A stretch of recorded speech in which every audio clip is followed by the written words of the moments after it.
Rahman.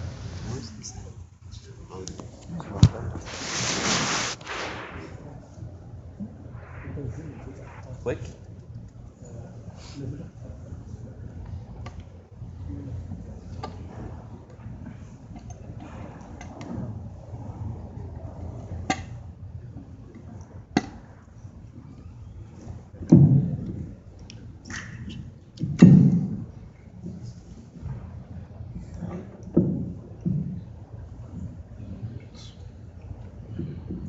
بسم الله والحمد لله والصلاة والسلام على رسول الله وعلى آله وصحبه ومن والاه ثم أما بعد to proceed.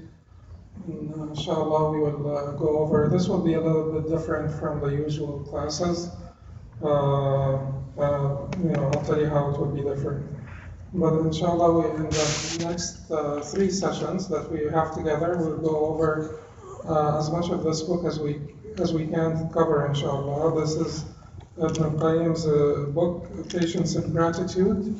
It is a translation, it is like an abridged translation from Uddat al-Sabirin wa Zakhirat al-Shakirin, or it's an abridged translation from Uddat al-Sabirin wa Zakhirat al-Shakirin, or Idat al-Sabirin wa Zakhirat al-Shakirin. So the name of the book itself can be said in two ways. Idat al-Sabirin, Ida means what? From wa'ada, ya'idu wa'dan, wa'ad Allahi, that's the promise. So Idat al-Sabirin, the promise of the patient. So Allah's promise to the patient. Idat al-Sabirin, Allah's promise to the patients, to the patient. وَذَخِيرَةُ الشَّاكِرِينَ, and Zakhira is what? Is the assets of الشاكرين, the grateful. Or you could also say that Zakhira would be the tool, the armamentarium of the Shakirin, or the grateful. So Zakhira is basically the assets of the grateful. And we will, see how patience and gratitude are linked together. Patience and gratitude are linked together. So if you say Idatul Sabirin, it will mean the promise of the patient. And if you say Uddatul Sabirin, it will be the tools of the patient. The tools of the patient. وَذَخِيرَةُ الشَّاكِرِينَ. So this is a book about patience and gratitude. Patience and gratitude. Because patience and gratitude, as we will see in this book, are two different manifestations of faith. Together they comprise all of faith. So faith is divided into 2 halves. Patience is 1 half, and gratitude is the other half, and we will come to see how. Now, we said that this is going to be a little different, because we will want you to be active participants, and we will want you we also want to cover the book, read from the book, so that we could benefit from the author's writing. Although this is an abridged version of the book, but we still could benefit from reading the book together. So I'll ask one of you to read.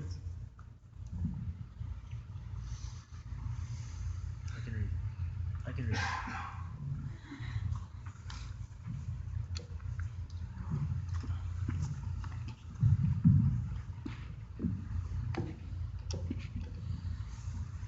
So we will begin, inshallah, from the author's prologue or introduction of the author, and because it is important that we start by alhamdulillah, wassalatu wassalamu ala nabi sallallahu alaihi wasallam. Bismillah, alhamdulillah, wassalatu wassalamu ala rasulillah. Author's prologue. Praise be to Allah, the patient, as-sabur, the thankful, as-shakur, the most high, al-ali, the greatest, al-kabir, the hearing, as-sami', the all-seeing, al-basir, the all-knowing, the alim, the all-powerful, al-qadir, whose power controls every single creature and whose will dominates every single event. His call to people to prepare for the hereafter has been made so strongly that even the dead could hear it. I bear witness that there is no God except Allah, and I bear witness that Muhammad sallallahu alaihi wasallam is his slave and messenger, the best of his creation, who did not spare any effort to advise his ummah, the most patient in accepting the decree of Allah, and the most grateful for his blessings. Truly he conveyed the message of Allah and proclaimed the truth and endured in the way of Allah that which no human being had ever endured. He followed Allah's commands patiently and gratefully until he gained the pleasure of Allah and attained the highest degree of patience, such as had never before been reached. Patience, or patient perseverance, is obligatory, according to the consensus of the scholars, and it is half of faith, iman, the other half of which is gratitude, shukr. Patience is mentioned in the Quran around 90 times. So he says patience is mandatory, patience is obligatory. And you know, someone was asking, why is it that we talk a lot about matters that pertain to the heart? Because there are a lot of rulings for the heart that we are ignorant of, that we overlook. The heart has many rulings, like the body has rulings, you know, the actions of the salah and siyam and hajj, and we pay a lot of attention to those rulings. We often overlook the rulings that pertain to the heart, and there are a lot of rulings. So he started here by saying that this is not like a luxury to talk about patience and to talk about the heart softeners and to talk about purification of the soul. Some of these things are obligatory. Some of these things are essential for one's faith. So by the consensus of the scholars, patience is obligatory. The exercise patience is obligatory. We will come to know that there are, you know, there is the obligatory patience and there is the recommended patience, and there is also patience that is forbidden and patience that is disliked. But we will not be calling it like patience for, you know, but in terms of like perseverance. Some of it is disliked, some of it is forbidden. Patience is obligatory when you're being patient with the obligations of Allah. You're enduring to perform the obligations. It takes endurance, right? You know, or you're persevering in performing the obligations, such as the various obligations that come with some difficulty or some burden, some taklif. A lot of obligations come with taklif or burden. The word taklif itself means burden. Do you know, all of us are called mukallaf, right? If you're saying adult Muslim, you're called a mukallaf. And the mukallaf is basically the one who is liable, legally and morally liable in the sight of Allah subhanahu wa ta'ala. Taklif means liability. Mukallaf means liable, means responsible. That sane adult Muslim, if you're a sane adult Muslim, then you are mukallaf, liable, responsible. Not only liable and responsible, but also authorized. Because without being a Muslim, you're not authorized to pray. Even though you're required to pray, but you're not authorized. So if you pray, it does not count for you because you're not authorized, even though you are required. And if you don't pray, it will count in your scale of evil deeds. So al-mukallaf is the one who is legally and morally authorized and liable, responsible. Taklif comes with a burden. Kallafahu means that he burdened him with a task. He gave him a task which has some burden. Otherwise, it will not be called taklif. I will not, if I ask you to basically pass on the phone to me, that is not taklif. But taklif has a little bit of difficulty or mashaqqa or burden that comes with it.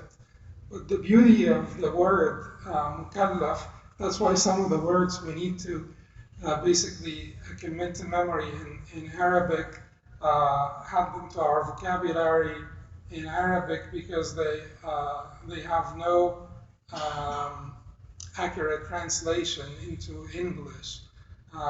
They have no counterpart in the English language. Taklif, the beauty of the word taklif is that it comes from the same root as loved. So كَلِفَ الرَّجُلُ امْرَأَتَهُ means that the man loved his wife. كَلِفَ الرَّجُلُ امْرَأَتَهُ means that the man loved his wife. So the three-letter root of the word infers also love, which means what? Which means that you carry out this burden lovingly, that you're lovingly carrying out the burden with which you have been tasked by Allah subhanahu wa ta'ala, because you're doing it for Allah, so you're doing it lovingly. So al-mukallaf in this case is the one who is burdened with taklif, and he lovingly performs or carries out the obligations of that burden. So here, patience, when you are patient with the decrees of Allah subhanahu wa ta'ala, if those decrees are obligatory, then this patience is obligatory. So sometimes, taklif comes as an obligation, like to do Taraweeh is not obligatory. It's to be patient yourself through the Taraweeh is recommended patience. But to wait for Salat al-Isha and resist sleep until you pray Isha or wake up for Fajr to pray Fajr, that is obligatory. So this patience is obligatory, and the other patience is mustahab. So it varies with that which you're trying to be patient with, that which you're trying to show consistency or you're trying to persevere through. If it is an obligation, then this patience is obligatory. If it is mustahab, then it is mustahab, and so on. But a big part of patience is obligatory, as he said. And the root of patience is obligatory. The exercise patience, perseverance, endurance, for the sake of Allah subhanahu wa ta'ala is obligatory. Sabr. And inshallah we will talk about how we translate sabr, but I want you, when we come to it, inshallah we will address it in more detail. But I want you to remember that sabr means not only patience, but it means perseverance, endurance, restraint, and consistency. But just if you have to remember three translations, it is perseverance, endurance, and restraint. Go ahead. Patience or patient perseverance is obligatory according to consensus of scholars, and it is half of faith, iman, the other half of which is gratitude, shukr. Patience is mentioned in the Quran around 90 times. The relation of patience to iman is like the relation of the heart to the body. So just 1 second.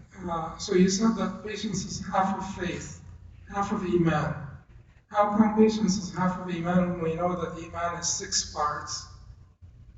أن تؤمن بالله وملائكته وكتبه ورسله واليوم الآخر والقدر خيره وشره. To believe in Allah, His angels, His books, messengers, the اليوم الآخر, the hereafter, final day, والقدر, predestination. So how could patience be half of faith when faith is 6 parts? Patience is not one of them. Basically, from the angle, Iman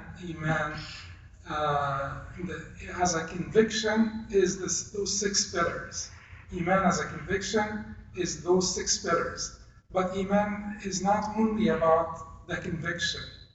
So when Allah subhanahu wa ta'ala says in Surah Al-Baqarah, وَمَا كَانَ اللَّهُ لِيُضِيعَ إِيمَانَكُمْ إِنَّ اللَّهَ بِالنَّاسِ رَءُوفٌ رَحِيمٌ, and Allah would have not wasted your Iman, and Allah would have not condemned to vanishment your Iman. What Iman is Allah talking about here?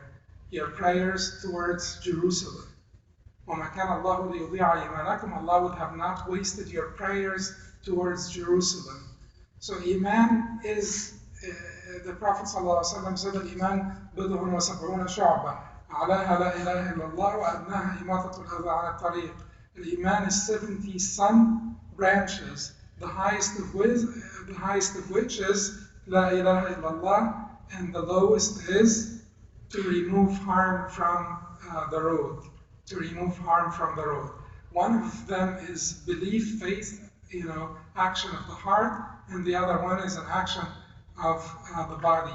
So from the perspective, from one angle, Iman is two parts, patience and gratitude. Which angle is this? This is the angle of your reaction to the decrees of Allah subhanahu wa ta'ala and the commands of Allah subhanahu wa ta'ala. الأوامر والأقدار أمر الله القدري وأمر الله الشرعي. How are you responding to أمر الله الشرعي, the commands of Allah subhanahu wa ta'ala, which are the obligations and the prohibitions? And how are you responding to أمر الله القدري, the aqdar of Allah subhanahu wa ta'ala, the destiny, predestination, Allah's decrees? How are you responding to news about your failure in the exam, your disease, loss of loved ones? That is your response to Amrullah al-Qadari, to the Qadar of Allah subhanahu wa ta'ala. How are you responding to Allah's command to you to lower your gaze when you're walking in the street?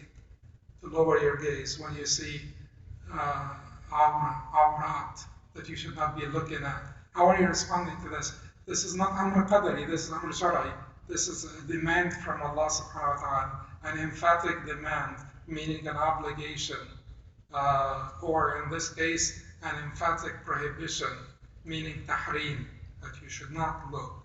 So lower your gaze. How are you responding to this? So your response to the decrees of Allah and the commands of Allah, from this angle, the angle of your response to Allah's decrees and commands, faith is only two parts, patience and gratitude, sabr and shukr, because there are good times and hard times. During the good times, you have to exercise gratitude, and during the hard times, you have to exercise patience. But keep in mind that the predominant taklif during the hard times is the taklif of patience, but there is also gratitude. So it is not like during the hard times there will be no gratitude whatsoever. And it is not that during the good times there will be no patience. No, you will need patience in both times and gratitude in both times, but predominantly you need patience during times of hardship, and you need gratitude during times of ease and comfort, prosperity and luxury. Yes? Patience is mentioned in the Quran around 90 times. The relation of patience to Iman is like the relation of the head to the body. And the one who has no patience has no Iman. Allah has commanded patience for the believers in the following ayah, Ya ayyuha alladhina amanu sta'inu bis-sabri was-salat. O you who believe, seek help with patience, perseverance, sabr, and prayer. Patience has also been made a condition for a person's entering paradise and being saved from hellfire on the day of judgment. Allah will say, I have rewarded them this day for their patience and constancy. Patience. They are indeed the ones that have achieved bliss. And Allah commended the إِنِّي جَزَيْتُهُمُ الْيَوْمَ بِمَا صَبَرُوا أَنَّهُمْ هُمُ الْفَائِزُونَ. This is in Surah Al-Mu'minun. I have rewarded them. إِنِّي جَزَيْتُهُمُ الْيَوْمَ بِمَا صَبَرُوا أَنَّهُمْ هُمُ الْفَائِزُونَ. Repeat it in English. I have rewarded them this day for their patience and constancy. They are indeed the ones that have achieved bliss. And Allah commended the patient, those who have patience, when He said, it is righteousness to be firm and patient in pain or suffering and adversity, and throughout all periods of panic. Such are the people of truth, the God-fearing. والصابرين في البأساء والضراء وحين البأس أولئك الذين صدقوا وأولئك هم المتقون. والصابرين في البأساء والضراء وحين البأس أولئك الذين صدقوا وأولئك هم المتقون. Repeat it in English. It is righteousness to be firm and patient in pain or suffering and adversity, and throughout all periods of panic. Such are the people of truth and God-fearing. Al-Baqarah. Allah loves those who are firm and steadfast. إن الله يحب المتقين. يحب الصابرين. إن الله يحب الصابرين. This is in Surah Ali Imran. والله يحب الصابرين. والله يحب والله يحب الصابرين. Surah Ali Imran. Allah has told us that He is with those who have patience. This is a special companionship, ma'iyya, which means ma'iyya, which means that He is protecting and supporting them, which is over and above the ordinary companionship, which applies to believers and disbelievers alike, whereby Allah has knowledge of them and is watching over them. Allah has told us, and be patient and persevering, for Allah is with those who patiently persevere. إن الله مع الصابرين. واصبروا إن الله مع الصابرين in Surah Al-Anfal. يا أيها الذين آمنوا أطيعوا الله ورسوله ولا تنازعوا فتفشلوا وتذهب ريحكم واصبروا إن الله مع الصابرين. And be patient and persevering, for Allah is with those who patiently persevere. So the ma'iyya, the companionship of Allah subhanahu wa ta'ala, Allah is with us all the time with His hearing and vision, watchfulness. Allah is watching over us. But when Allah says, Inna Allah ma'as sabirin, that He is with the sabirin, He is also with the non-sabirin. He's watching them. He hears, sees, watches.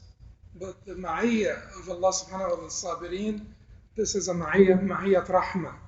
Ma'iyyat rahma, ma'iyyat hifz, ma'iyyat tadbir, ma'iyyat hirasa, lahum, protection, mercy. This is the ma'iyya, or the companionship of His mercy, His compassion, His protection, that all of this will be with the sabirin. The Prophet ﷺ told us that patience is all good and full of goodness, and said that there is no gift better than patience. Umar ibn al-Khattab ما أعطي أحد عطاء خيرا وأوسع من الصبر. ما أعطي أحد عطاء خيرا وأوسع من الصبر. This was reported by Bukhari and Muslim from Abi Sa'id radiallahu anhu. ما أعطي أحد, no one was given anything, عطاء, any gift, خيرا وأوسع من الصبر, that is better than patience. Umar ibn al-Khattab radiallahu anhu said, the best days of our lives were ours by virtue of patience.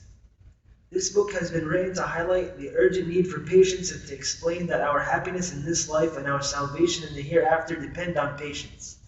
This book is filled with benefits, and readers will benefit from its advice and teachings. What is good and correct in this book is by the help of Allah, and what is mistaken in it is from the shaitan. May Allah forgive the author and the editor. Allah is the greatest helper, and we put our trust in Him.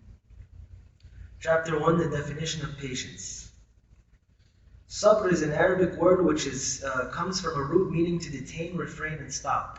There is an expression in Arabic, so-and-so was killed, sabran, which means that he was captured and detained until he died.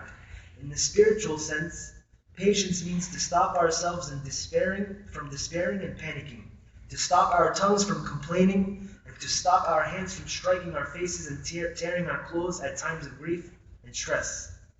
What scholars have said about patience. Okay, so he is talking about the linguistic origin of sabr. And the linguistic origin of sabr, he said mana, to stop, to restrain. And he mentioned that, qutila sabran, that he was killed sabran, meaning that he was imprisoned until he died. Also, the Prophet ﷺ naha an al-masbura. The Prophet forbade basically the consumption of the animal that was restrained and shot. Restrained and shot. So sabr is to restrain, to hold back, to withhold. Yamna. So it comes from al-mana, to confine, to restrain. But it also comes from other roots, or the root, the three-lettered root of sabr, which is sad, ba, ra, infers al-mana, which is restraining or confining or keeping back, holding. But it also comes from shidda. It also comes from hardness. It also comes from difficulty. It comes from difficulty because sabr is restrained with difficulty. So it comes from both. And when you say sabira, sabira is a plant that is extremely sour. So it is extremely difficult to eat the sabira because it is extremely sour. So it infers this extreme and it infers this difficulty. You say ardun subur, or a land that is rocky, rubbly, craggy, basically uneven land. It's ardun subur, a land that is hard, unpaved, rocky, and full of rocks and so on. That is ardun subur. So mana, withholding and confining, and shidda, difficulty. Sabr means both. Sabr also means dhamm, which is togetherness. Because if you have sabr, you will stay together. You will keep yourself together. Basically, you will stay composed because you have sabr. So sabr, the root also comes from dhamm, which is gathering and collecting. So when you say, for instance, subratul ta'am, which is a bundle of, or subratul khudrawat, a bundle of vegetables. The bundle of vegetables is called subra, which comes from bundling, gathering, keeping together. So it has these three different meanings or inferences. Al-mana, which is restraint, shidda, which is difficulty, and also the togetherness, dhamm, which is togetherness, because you restrain yourself with difficulty because it is not easy. It is hard. So with difficulty, and you keep yourself together, you stay composed in the face of the decrees of Allah subhanahu wa ta'ala that may be unfavorable. What scholars have said about patience. Some scholars have defined patience as a good human characteristics or a characteristic or a positive psychological attitude, by virtue of which we refrain from doing that which is not good. Human beings cannot live a proper, healthy life without patience. Abu Uthman said, the one who has patience is the one who has trained himself to handle difficulties. Amir ibn Uthman al-Maliki said, patience means to keep close to Allah and to accept calmly the trials He sends, without complaining or feeling sad. Al-Khawwas said, patience means to adhere. Al-Khawwas said, patience means to adhere to the rules of the Quran and the Sunnah. Another scholar said, patience means to refrain from complaining. Ali ibn Abi Talib said, radiallahu anhu, patience means to seek Allah's help. Is it better to have patience at a time of difficulty or to be in a situation which just does not require patience? Abu Muhammad al-Hariri said, patience means not seeing any difference between times of ease and times of hardship, and being content at all times. Ibn Qayyim said, say this is too difficult and we are not instructed to be like this. Allah has created us in such a way that we feel the difference between times of ease and times of hardship. And all that we can do is refrain from panicking at times of stress. Patience does not mean feeling the same at both easy and difficult times. That is beyond us and is not part of our nature. Having an easy time is better for us than having a difficult time. As the Prophet ﷺ said in this well-known hadith, in a well-known dua, if you are not angry with me, then I do not care what happens to me. But still I would rather have your blessings and favor. This does not contradict the hadith which says, no one has ever been given a gift better than patience. A better gift than patience. Because that refers to a time that a test or trial has befallen a person, but ease is still better. Ease is better. This is a very good example of when we hear like a statement from one of our righteous predecessors. Those that are righteous are, of our predecessors, the imams and the mujtahideen and so on. We always have to treat them with great respect. But it does not mean that every statement will have to be taken at face value, or have to be, will not be basically counter-checked or checked against the sunnah of the Prophet ﷺ. While maintaining all respect to the sayer, the saying will have to be examined. And if it was not, in accordance with the way of the Prophet ﷺ, or it sounds to be unattainable or extreme, then we do not have to accept it.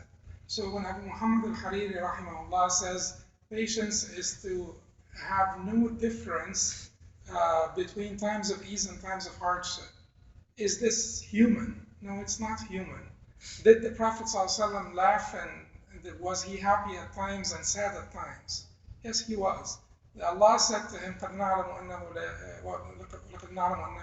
يَحْزُنُكَ الَّذِي يَقُولُونَ. We know that you are saddened by what they say. So he was saddened by their rejection. And at times he rejoiced.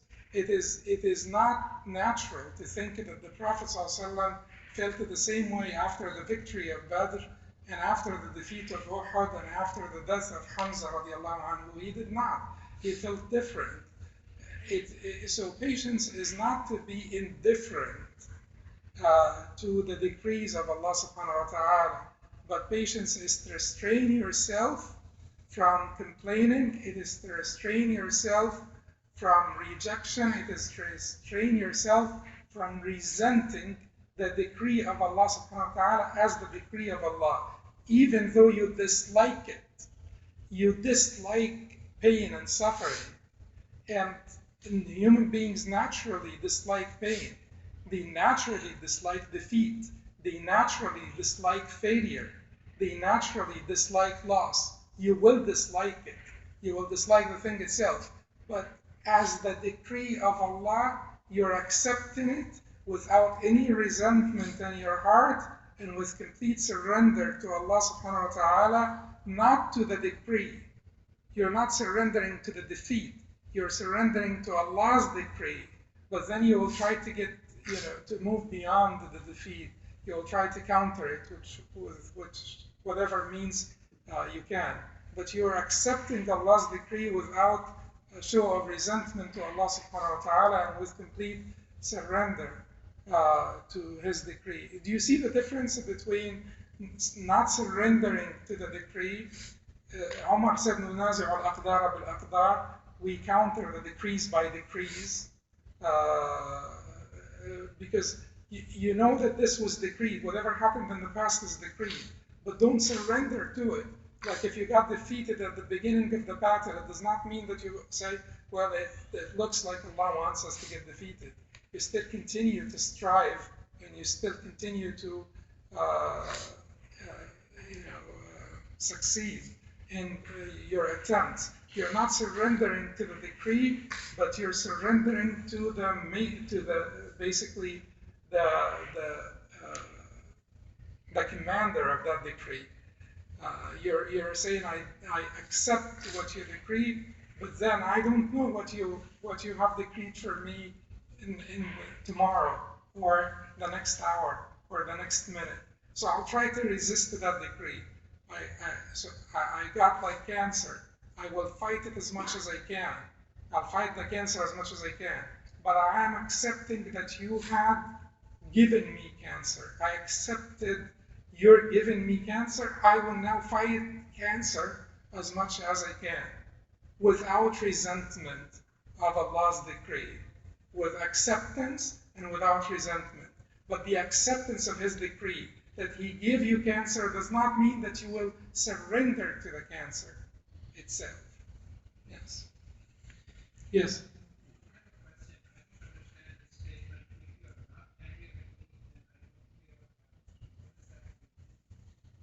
إن لم يكن بك علي غضب فلا أبالي. This is the dua that the Prophet ﷺ made on his way out of Ta'if after he was rejected by the people of Ta'if.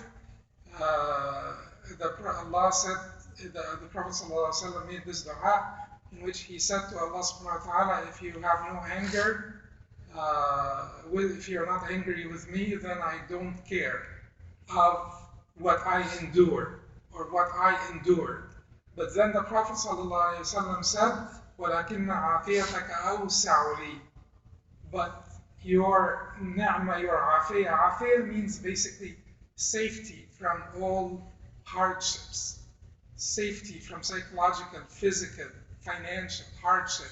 It is to be given safety, to be given security, to be protected from all hardships. That is what afiyah means. Afiyah is financial, psychological, physical afiyah. Afiyah, the physical afiyah is health. Financial afiyah is prosperity.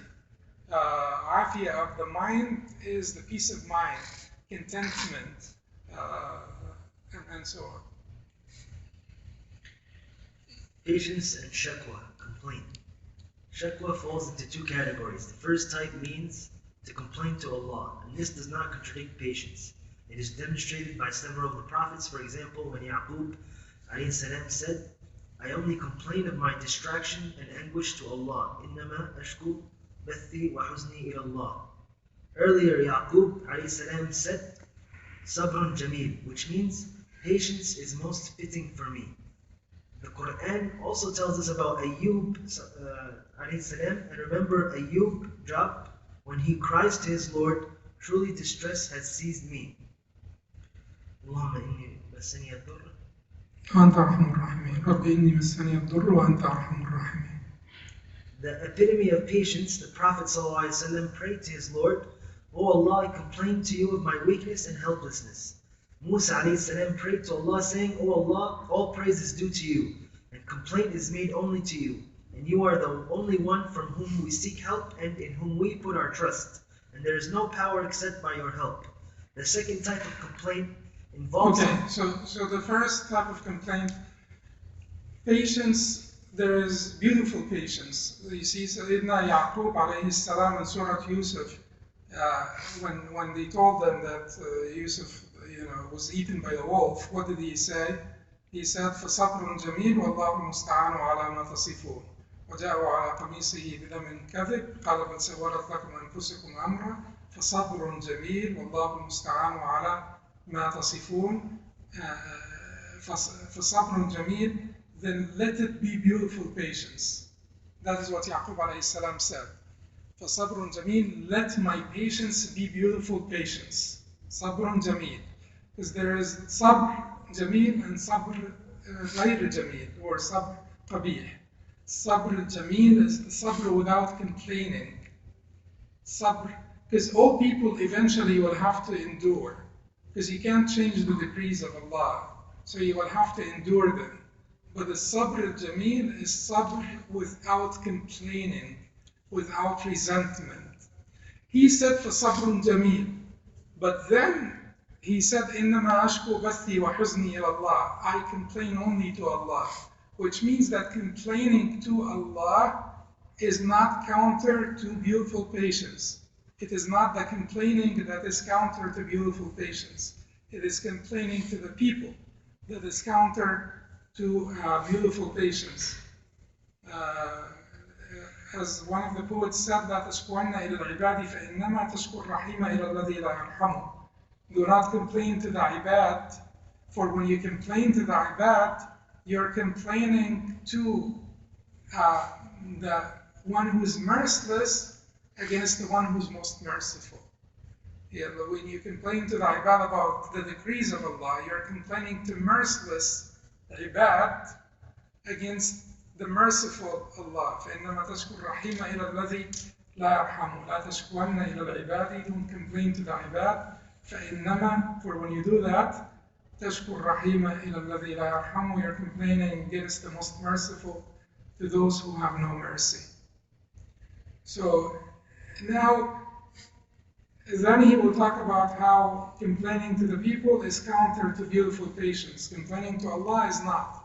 You make dua, you ask Allah, Rabbi inni masani ad-durr wa anta arhamur rahimin. Oh Allah, I have been touched by hardship, I have been touched by harm, and you are the most merciful of all those who are merciful, like dua Sayyidina Ayyub and dua Sayyidina Yunus. La ilaha illa anta subhanaka inni kuntu min al-zalimin. So you complain to Allah, but you don't complain to the people.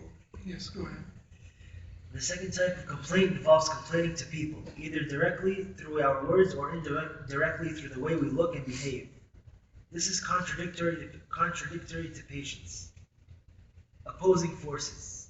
Psychologically speaking. So if you complain to the people, it's contradictory to patience. But what about when the Prophet ﷺ used sometimes to vent out to people? Didn't he vent out to Umar and Abu Bakr and Salama? If you vent out when you know that there is someone trustworthy that could relieve your distress by wise words, or could provide you solutions, or could help you out in the face of your hardship, then that is not complaining to them. That is seeking their help in that which they have power over. So if I go and say to my wife, this and that happened to me at work today, seeking her, basically consoling me, or didn't the Prophet do this with Salama when the Sahaba refrained from shaving their heads after the Treaty of Hudaybiyah? And the Prophet ﷺ felt sad that the Sahaba are not obeying his command to shave their heads, and he went and confided into Salama, and then Salama advised him to go out and shave his head, and everybody will follow suit if he does, and he did. And they shaved their heads. So this is not complaining. This is basically seeking the counsel, seeking the counsel, the good counsel, seeking the help of people in that which they could help. You can't go to like a lay person and tell them, I don't have kids, I need your help so that I could have kids. That is beyond their capacity, and this would be shirk. This would be shirk. But if you go to like a physician who specializes in fertility, and you tell them this is my condition and so on and so forth, that is within their capacity, so that is permissible. So you seek the good counsel of the people, you seek the help of the people within their power. Within their power. If you seek help from the people in matters that are outside their power, then that could be even a form of shirk. You don't go to someone and you tell them, I need to go to Jannah. He has no power over this. But you could ask them to help you out. Can you give me a cup of water, for instance, or something. Still, despite the fact that this is permissible to ask the people for things within their capacity, within their reach, within their power, Ubad ibn Samit tells us that بايعنا رسول الله صلى الله عليه وسلم على السمع والطاعة في العسر واليسر والمنشط والمكره وألا ننازع الأمر أهله وألا نسأل الناس شيئا. Or part of the hadith of the bay'ah, or the pledge of allegiance that they used to give to the Prophet ﷺ when they accepted Islam, according to some narrations, وَأَلَّا نَسْأَلَ النَّاسَ شَيْئًا, and to not ask anything of anyone, not ask people for anything. لَا نَسْأَلَ النَّاسَ شَيْئًا, to not ask the people for anything. The Sahaba took this to heart to the extent that if they were on top of their horse, they had mounted their horse, and something falls from their hand on the ground, they would not ask anyone to pick it up and hand it to them. They would come down, pick it up, and then mount their horse one more time, because they took that advice of the Prophet ﷺ to heart. وَأَلَّا نَسْأَلَ النَّاسَ شَيْئًا, and to not ask anything from the people. And that is like a sign of reliance on Allah subhanahu wa ta'ala. Whenever possible, and if it will not cause you harm, certainly we do need the people, we need to ask the people for help whenever we need to. But if you could do it yourself, do it yourself. That is the gist of that advice of the Prophet ﷺ. Whenever you could do it yourself, do it yourself. Don't ask people to do it for you. Do it yourself. If you need someone to help you out, then go. There is no harm in asking the people to help you out. But anything that you could do yourself, do yourself. It's a sign of reliance on Allah subhanahu wa ta'ala, sign of integrity of one's character. Yes. Opposing forces. Psychologically speaking, every person has two forces at work within him or her. One is the driving force, which pushes him towards some actions, and the other is the restraining force. So, قوة إقدام وقوة إحجام. The driving force is قوة إقدام, and the restraining force is قوة إحجام. And basically, he will tell us here that people have, the best of people are the people who have the driving force and the restraining force. The driving force is the force that will help you, that will push you, that will propel you to do good and to be active, to feed the poor, to help the needy, to pray the night prayers, to wake up and fast, to go to work and do everything. That's called driving force. You're doing all of this stuff. You have قوة إقدام. You're doing the ta'at, all the ta'at. Whenever you're invited to something good, you rush to it. If they're going out to feed the hungry, you're with them. If there is a janaza, you're following the janaza. If there is time in the adhkar al-sabah wal-masa, you don't miss out on adhkar al-sabah wal-masa. You finish your adhkar. There is a halaqa, you stay with for the knowledge. That is قوة إقدام.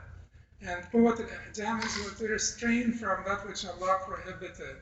It is to be able to lower your gaze when you're walking out on the street, and it is to be able to stay away from the maharim of Allah. It is to be able to stay away from, haram money. That is restraining force. قوة إحجام. This haram money that is accessible to you, and you could take it, but you restrain yourself from it. People vary. Some people have both. Those are the best of people. And some people have neither, and those are the worst of people. And some people have more of one than the other.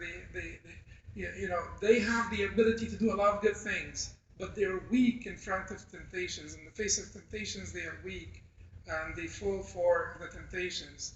And there are those people that are strong in the face of temptations, or they have the ability to restrain themselves, but they are weak in their driving force. They don't do much. They don't do much that is good or bad. They're just not doing much. And there are those people that do much good, but they still do bad because they have this driving force, قوة الإقدام, but they don't have much of the restraining force, قوة الإحجام. And the best person of all is the one who has both the driving force and restraining force. Yes? I was just going to ask if there was, among the two, is there one that's better than the other? And the one that was... هل الأحب إلى الله فعل الطاعات أو ترك المحرمات? That's a debate between the scholars. What is more beloved to Allah? The performance of the ta'at or the refraining from the muharramat? Some of the people may say it is refraining from the muharramat because the Prophet ﷺ said, ما أمرتكم بشيء فأتوا منه ما استطعتم وما نهيتكم عن شيء فاجتنبوه. Whenever I command you to do something, do of it as much as you could. And whenever I prohibit you from something, abstain. He did not say abstain from as much as you could. He just said abstain, refrain, stop. So there is more, the demand to refrain from muharramat is more emphatic. But this is basically because everybody could refrain from the muharramat, but not everybody could do all can perform all the commands. A lot of people may not be able to fast, may not be able to pay zakah because they don't have money, may not be able to go to Hajj because they are unhealthy, may not be able, So أوامر, but ultimately فعل الطاعات is more beloved to Allah than ترك المحرمات. The performance of good deeds is more beloved to Allah than refraining from bad deeds. Because فعل الطاعات is a characteristic of the believers, is a special characteristic of the believers that is not shared by the non-believers. But ترك المحرمات, even the non-believers, sometimes they refrain from muharramat. Not all the non-believers, so the non-believers, not all of them are, they commit haram. Some of them are married, and some of them are, they don't steal, and they don't do much of that which is haram. But it is only the believers that pray. It is only the believers that fast. It is only the believers that do these things for the sake of Allah subhanahu wa ta'ala. So it's a hallmark, a signature characteristic of the believers, فعل الطاعة. That is why it is more beloved by Allah subhanahu wa ta'ala. Patience essentially harnesses the driving force to push us towards good things and the restraining force to hold us back from actions that may be harmful to ourselves or others. Some people have strong patience when it comes to doing what is good for them, but their patience is weak with regard to restraint from harmful actions. So we may find that a person has enough patience to perform acts of worship, salah, sawm, hajj, but has no patience in controlling himself and refraining from following his whims and desires. And in this way we may commit haram deeds. Conversely, some people may have strong patience in abstaining from forbidden deeds, but their patience in obeying commandments and performing ibadah is too weak. Some people have no patience in either case, and needless to say, the best people are those who possess both types of patience. So, a man may have plenty of patience when it comes to standing all night in prayer and enduring whatever conditions of heat or cold may be prevalent, but no patience at all when it comes to lowering his gaze and refraining from looking at women. Another may have no problem in controlling his gaze, but he lacks the patience which would make him enjoin the good and forbid the evil. And he is so weak and helpless that he cannot strive against kuffar and mushrikun. Most people will be lacking in patience in any one case, and a few lack it in all cases. Further definition of patience. A scholar said, to have patience means that one's common sense and religious motives are stronger than one's whims and desires. I just want to tell you one thing that is important. We have about 2 more pages to read, so it will take about half an hour or more. I will not be offended at all if you leave at any time if you have any engagements, but I will continue until we finish the 2 pages. A scholar said to have patience means that one's common sense and religious motives are stronger than one's whims and desires. Okay, let's rephrase this, because the scholar said ثبات داعي العقل والدين في مقابلة داعي الطبع والشهوة. ثبات داعي العقل والدين في مقابلة داعي الطبع والشهوة. ثبات is what? It is withstanding. It is steadfastness. Steadfastness of da'i al-aql wa din. The da'i is the caller. Da'iya, caller, preacher, caller. The da'i, the caller of al-aql, reason, wa din. Let's translate this as piety for ease. So the steadfastness of the caller of reason, aql, wa din, piety, in the face of the caller or against the caller of tab', natural instincts, wa shahwa, and desires. Natural instincts and desires. Natural instincts, or we could even call this natural indisposition, but the reason why I don't want to call it natural indisposition is that we use this translation for fitra. And fitra has positive connotations, not negative connotations. But tab'a, which is your natural instincts, has positive and negative connotations. It could be your tab'a, you could be easygoing. You could be easygoing and stingy. Someone else may be brave and aggressive. Bravery is good, aggression is bad. Or they may be forbearing, but coward. So it's a combination of things. Your tab'a, your natural inclination, is very is different from fitra. When we speak about fitra, we speak about the tab'a, or the nature, in the positive connotation only. So when we speak about the nature of the natural indisposition of humanity to worship the one Lord alone, to worship God alone, that would be al-fitra. So it is part of the tab'a, but it is not all of your tab'a, because tab'a is everything that basically was installed in you. So Umar and Abu Bakr, they have different tab'a, right? They have different natural indispositions. But both of them were able to control their tab'a and tame their tab'a until their tab'a became in accordance with the divine will and the divine decrees and commands. So, but they started out from very different places. One was always, even before Islam, Abu Bakr was always the kind and quiet and calm and composed and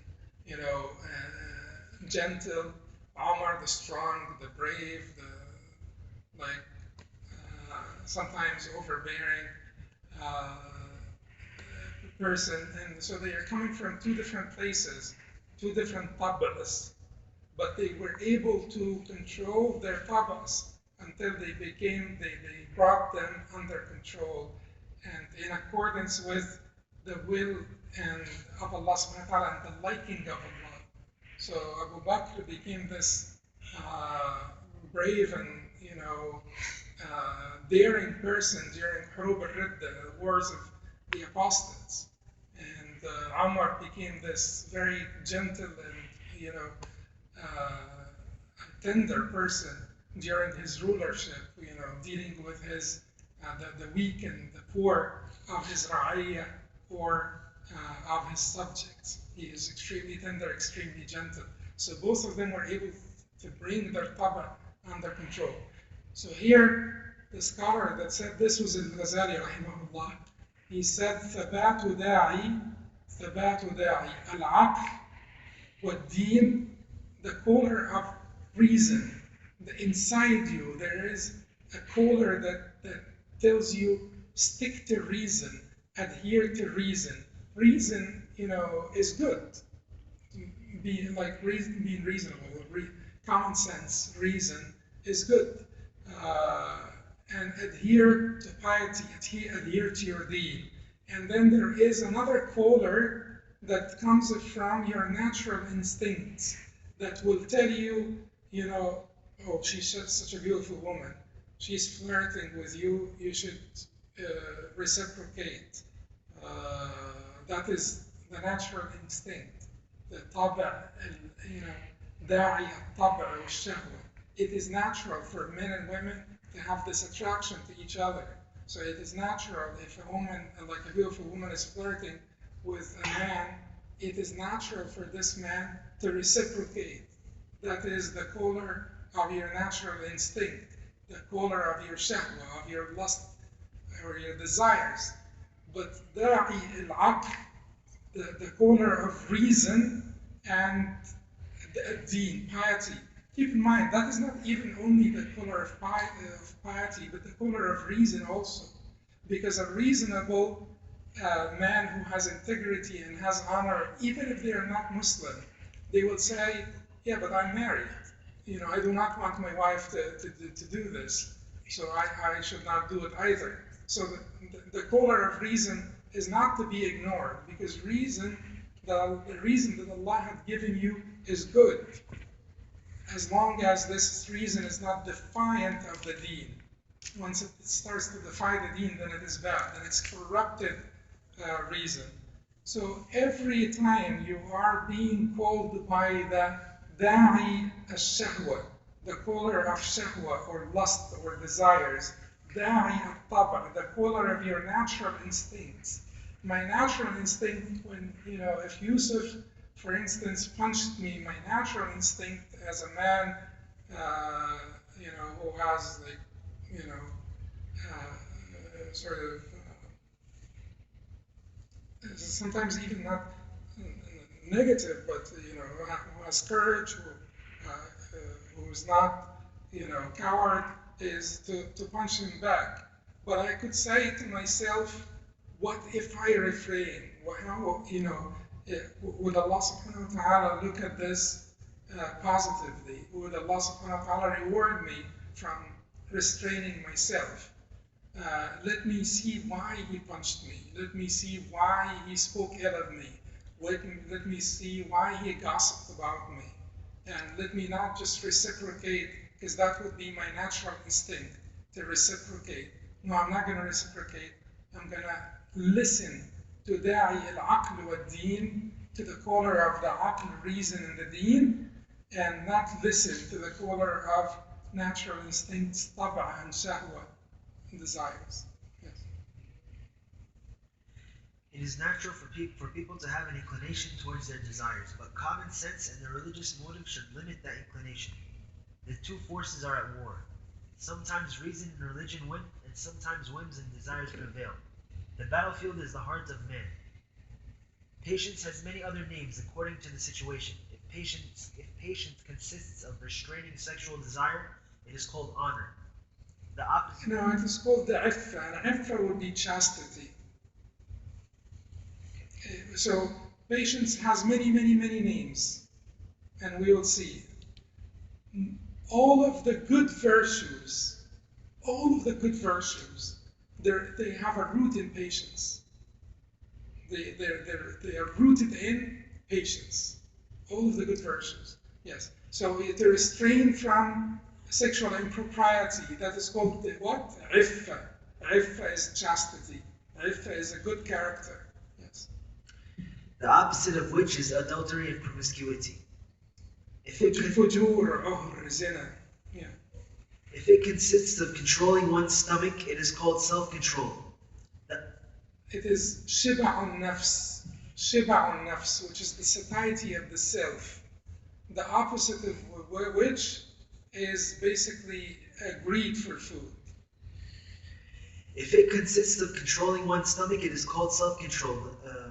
Shiba'un nafs. The opposite of which is greed. If it consists of keeping quiet about that which is not fit to disclose, it is called discretion. Kitmanu sir. It is basically to keep the secret private. The opposite of which is disclosing secrets, lying, slander, or libel. If it consists of being content with that is sufficient for one's needs, it's called abstemiousness, which is zuhd. Zuhd, we don't need to translate zuhd, right? Everybody knows zuhd. Or do we need to translate zuhd? Zuhd? Because zuhd is a very complicated concept to translate. Zuhd basically is to stay away from all excesses, extras. It is disdain for the dunya. It is basically losing interest in all of the excesses of the dunya, having no interest, or losing your interest in all of the excesses of the dunya. Taqwa and zuhd are not the same. Taqwa is basically to be God conscious. To be taqwa has to do with self-restraint for the fear for your fear from God or out of fear from God. But zuhd is this interest in the dunya, this interest in the pleasures of the dunya. Yeah, yeah, yeah. So basically, to eat more than your need, that is excess, but that is not haram. So you're not muttaqi if you eat like dessert after your food. But zuhd is even to give that up. So there is, zuhd is to give up all excesses of everything, eating, drinking,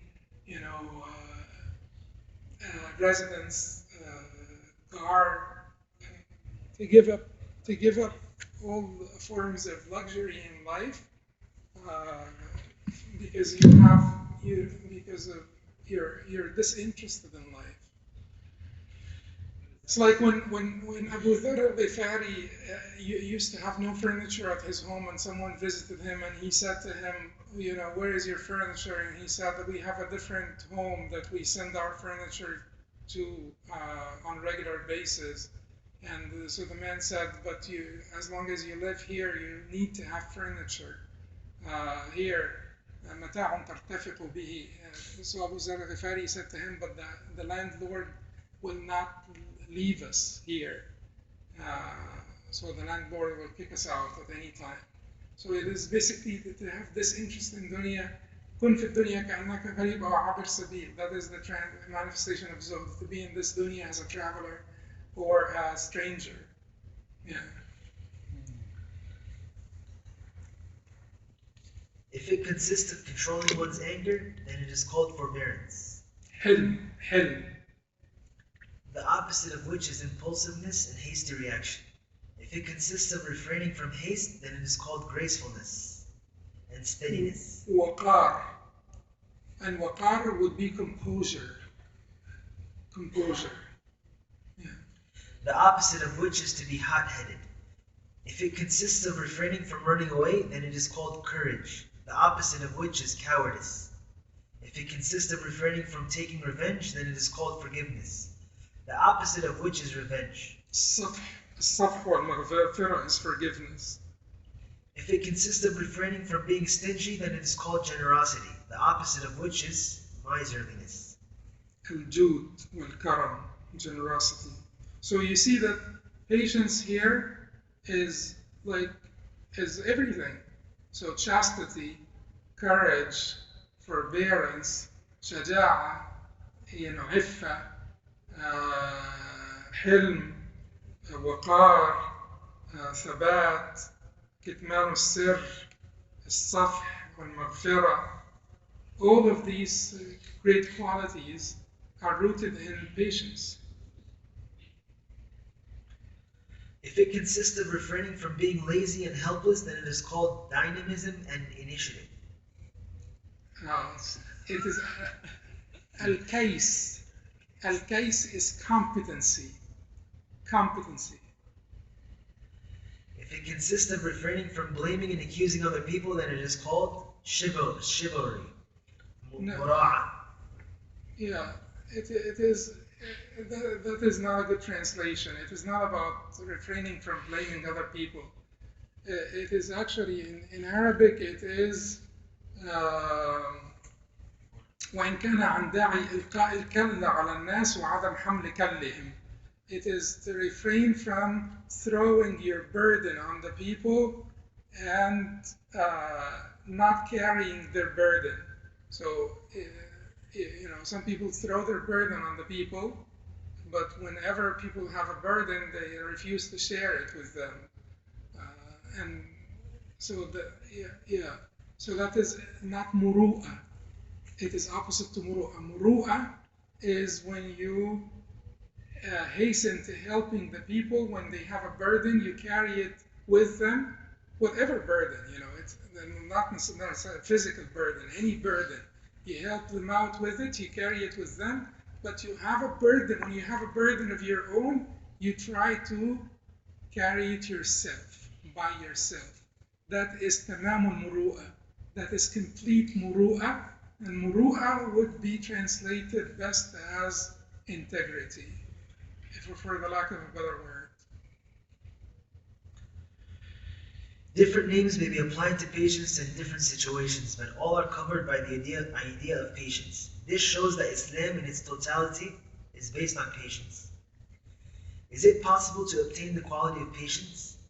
If a person does not naturally possess the characteristic of patience, he can attain this characteristic by acting as if he does possess it until it eventually becomes second nature.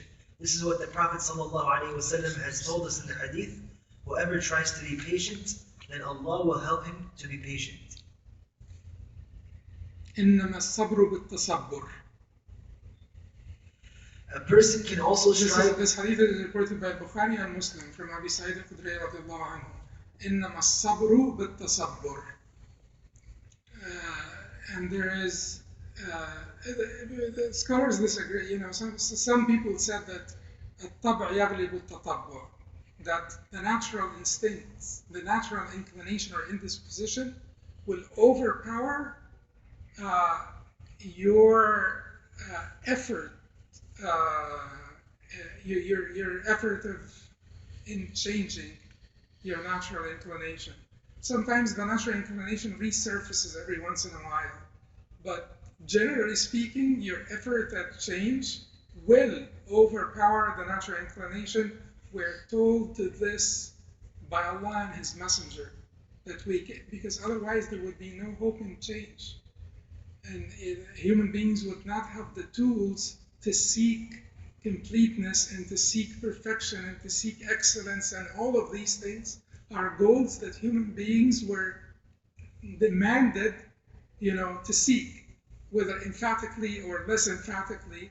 They are demanded to seek ihsan, excellence, and if we cannot change ourselves, then no one will be able to do that, and Allah does not burden us beyond its capacity. لا يكلف الله نفسا إلا وسعها. So there is a very beautiful hadith that is reported by Ibn Abi Dunya and Khatib al-Baghdadi in his book al-Tarikh from Abi Hurairah radiallahu anhu, in which the Prophet ﷺ said, إنما العلم بالتحلم إنما العلم بالتعلم والحلم بالتحلم ومن يتحرى الخير يعطى ومن يتق الشر يوقى. إنما العلم بالتعلم, verily becoming knowledgeable, or the acquisition of knowledge, is through learning. Acquisition of knowledge is through learning. وَالْحِلْمُ بِالتَّحَلُّمِ. And then the Prophet ﷺ said, hilm, forbearance, is through tahallum. Tahallum is what? Practice of forbearance. Is through practice of forbearance. To try to act like you are forbearing. To try to act like you're forbearing. This is not acting that is dispraised. This is acting so that you may attain the quality of forbearance. You're usually short-fused, hot-headed. You usually have a bad temper. But you say to yourself, I will, try to control myself and try to act forbearing until you become forbearing, you become halim. And the beauty of this is like another manifestation of how the Prophet ﷺ was given Jawami' al-Kalim. Jawami' al-Kalim, the most comprehensive yet concise speech. Comprehensive and concise speech. Because al-ilm bil-ta'allum wal-hilm bil-tahallum, this is not just a rhyme. Because the Prophet was never bound by rhymes. The Quran does never binds itself to rhymes. This is the shi'r that the Prophet ﷺ was deemed above it. And the Prophet was deemed above poetry, because the meanings are more important than the form. And the Prophet would never bind himself to rhymes. But it rhymes, despite the fact that it does rhyme. But the reason why the Prophet put al-ilm and al-hilm together is that al-ilm, which is what he started with, this is by agreement of all people attainable. through learning, right?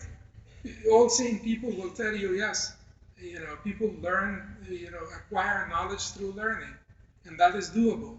But many people will say forbearance is a natural inclination or indisposition that cannot be attained unless you were given, granted forbearance, naturally by Allah subhanahu wa ta'ala. So the Prophet told them, as much as ilm can be acquired through learning, hilm can be acquired through practice, بالتحلم.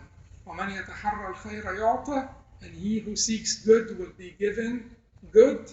ومن يتوقى الشر يوقع أو يتقي الشر يوقع, and whoever avoids evil will be spared evil. Yes.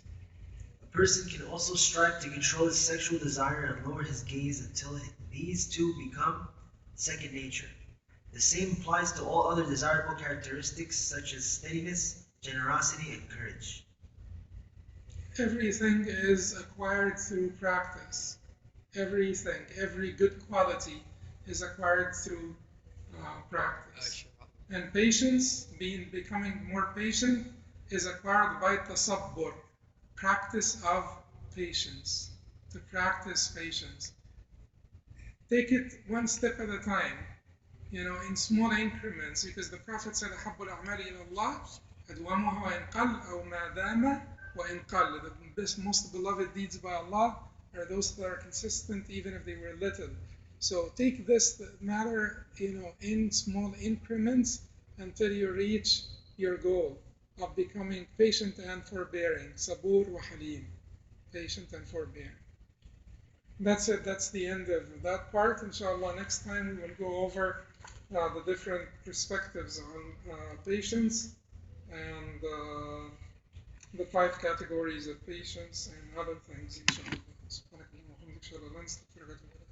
Is there questions? Okay. I have a question. How do we draw the line between like a fitra, like you mentioned, like it's from Allah and this and this? So I have this idea in the West that it's our natural instinct to do this, or it's like for example, like same-sex marriage, right? They say that it's like this is what they want to do, and this is like a natural tendency, and this and that, etc. So where do we draw the line where we say that fitra is from Allah and He created us? So this is where we are inclining towards tawheed, or rather than the desire that He put inside us. Like how do I defer? Okay, so the details of fitra will be arguable between people. The details of what is natural tendency and what is not natural tendency will be arguable between people.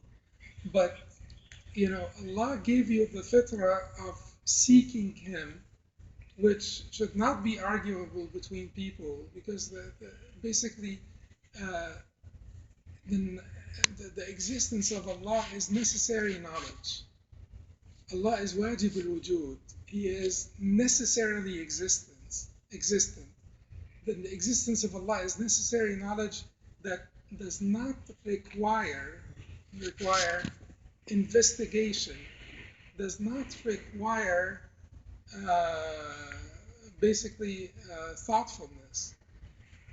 In order for you to reject the existence of Allah, that is what requires effort.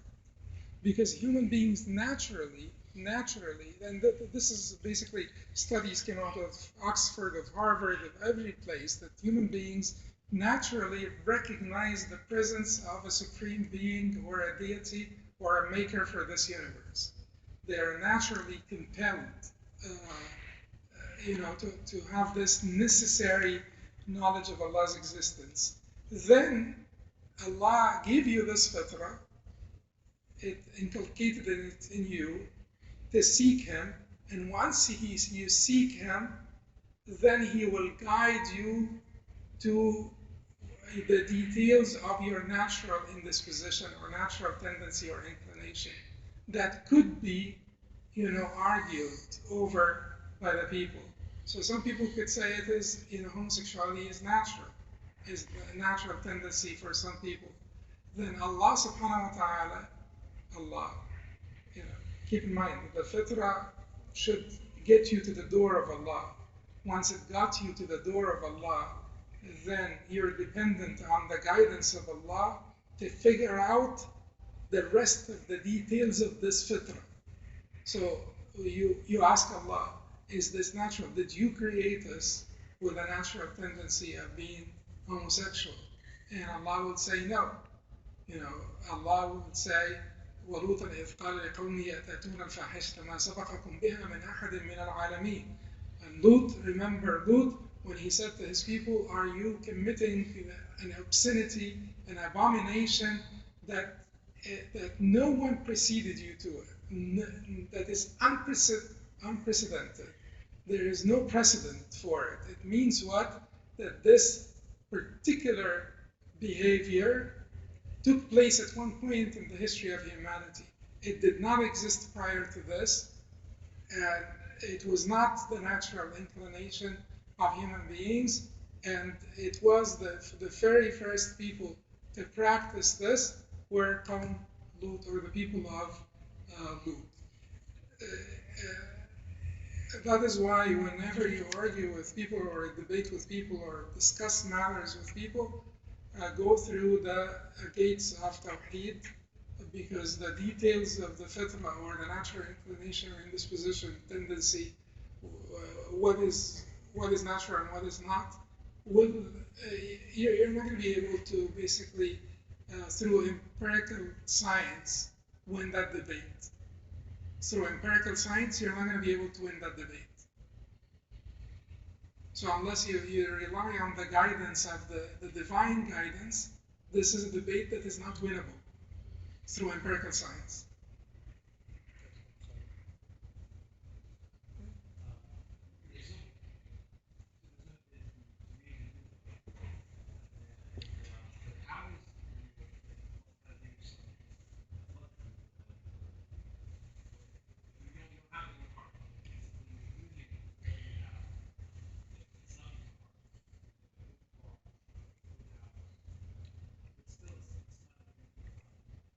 Yeah,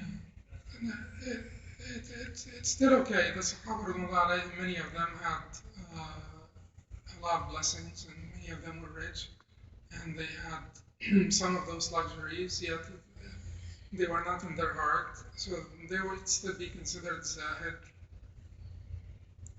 But it certainly, like we always like to say this so that we comfort ourselves. But it is very hard to say that it is in my hand, that is not in my heart. Who could guarantee this? You're working so hard for it. You cry when you lose it. You get devastated when you lose it, not just cry. And then you say it's not in my heart, it's in my hand. It potentially it could be in your hand and not in your heart. And we believe that it was like this for the Sahaba. However, don't use this as a pacifier to comfort yourself, because for most of us, it is in both. If it is in your hand, it is also in your heart. For most of us.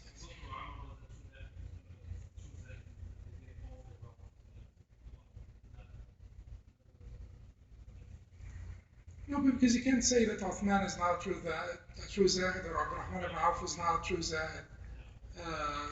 Yet you could say that there are rankings, and Abu Bakr and Umar were the highest of these rankings. And so if you look at the Prophet, Abu Bakr and Umar, all three of them, they lived without those luxuries. It's known, right? They lived without those luxuries.